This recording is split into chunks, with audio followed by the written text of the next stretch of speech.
But I think it goes beyond that. It goes to the very simple fact that even when you have a case in which two countries actually may have a common interest in being able to avert a disaster, may have a common interest in being able to find a solution, in the absence of trust and confidence, one should not necessarily be surprised if they nevertheless fail in achieving that common agreement.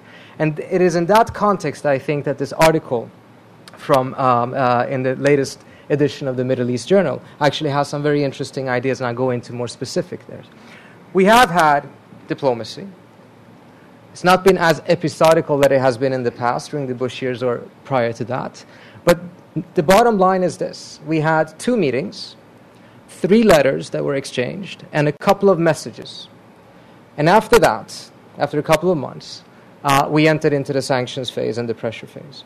Now, I would say that it should be mentioned that the primary reason, at least in my assessment, as to why diplomacy didn't succeed is because of what happened in Iran, with the fraudulent elections, the massive human rights abuses, and the ensuing political chaos in Iran, which more or less disabled the Iranian government from being able to make decisions. They could perhaps come to the table, they could perhaps talk, but then when it comes to actually agreeing to an agreement, it became too difficult when they were literally at each other's throat inside.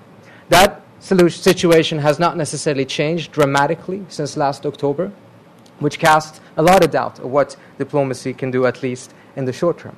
But nevertheless, after a couple of efforts at diplomacy, we entered into the sanctions phase.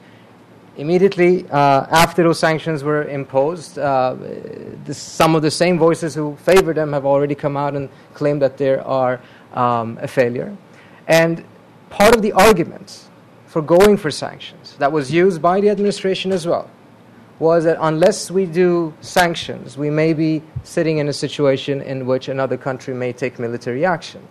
Paradoxically, however, it is precisely after the imposition of sanctions that we have seen the voices in favor of military action increase quite significantly. And I don't think that's necessarily a coincidence. Now, instead of focusing on why sanctions most likely won't succeed, I agree with many of the things that Michael said. I think it would be valuable to try to address what could possibly make diplomacy succeed.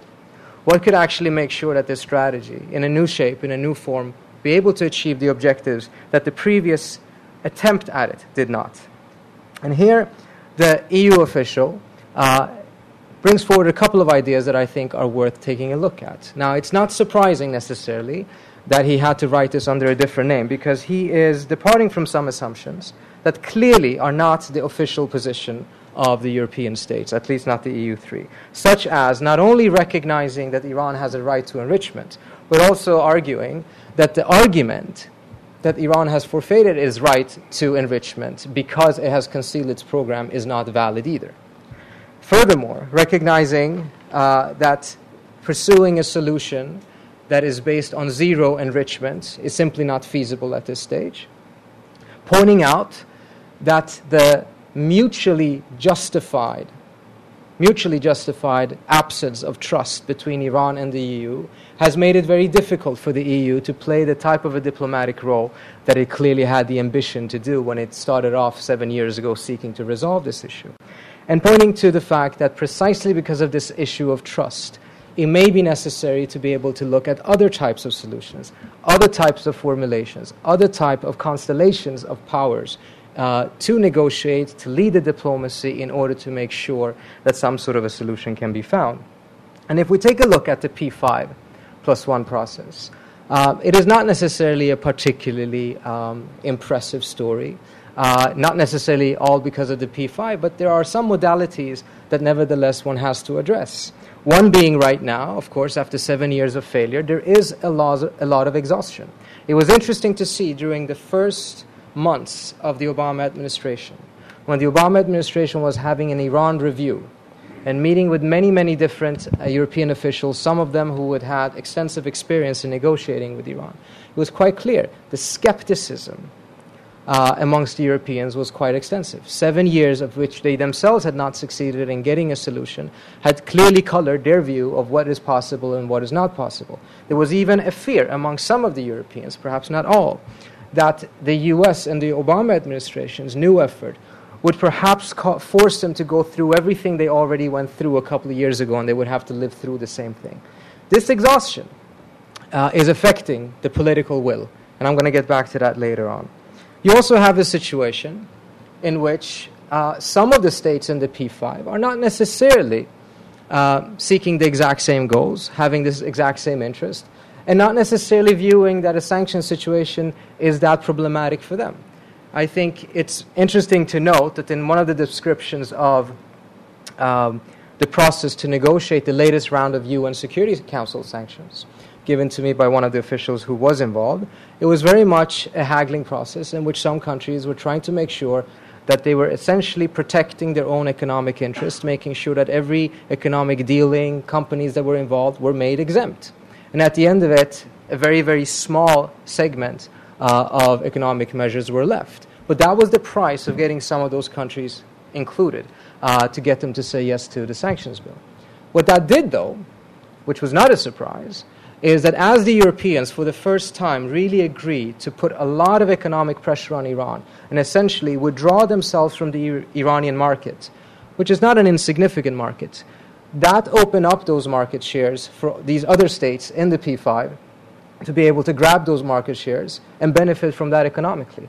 The United States itself has been there since it broke relations with Iran and imposed sanctions. European companies have been some of the main benefactors of the American companies leaving Iran. Now the Europeans are seeing the same thing happening to them by other states in the P5. And finally, mindful of the fact that trust is a very important issue, and mindful of the fact that I think it's undeniable that from the U.S. side there are plenty of reasons to find many instances in which mistrust towards Iran is validated. The same is true for the Iranians. And what is interesting with the P5+1 is that the Iranians actually don't have a good relationship with a single state in the P5+1. They may have good economic ties with some of those states, but it doesn't have trust with any of them, and vice versa. So you have a constellation of states that are trying to resolve an issue almost entirely in the absence of trust. And this is where I think the contribution of this article raises a very interesting point. If one is only seeking to be able to find a solution by coercing a state to do something that it does not want to do, and one does not seem to have the instruments to be able to see through that coercion, at least in the last 7 years we have not seen the sign of that, then perhaps convincing would be a more successful route to go than coercion. But if you want to convince, the entity that is seeking to convince needs to have some trust with the entity that is supposed to become convinced. And that is where the P5+1 currently is suffering. And the idea of bringing in some of the regional states, I have to admit, and I think Michael would probably agree, that some of the states that were mentioned in the article, I'm doubtful would necessarily be able to make a significant contribution to this because of their own very, very poor relations with Iran that go further back far more than the last 7 years of the nuclear file.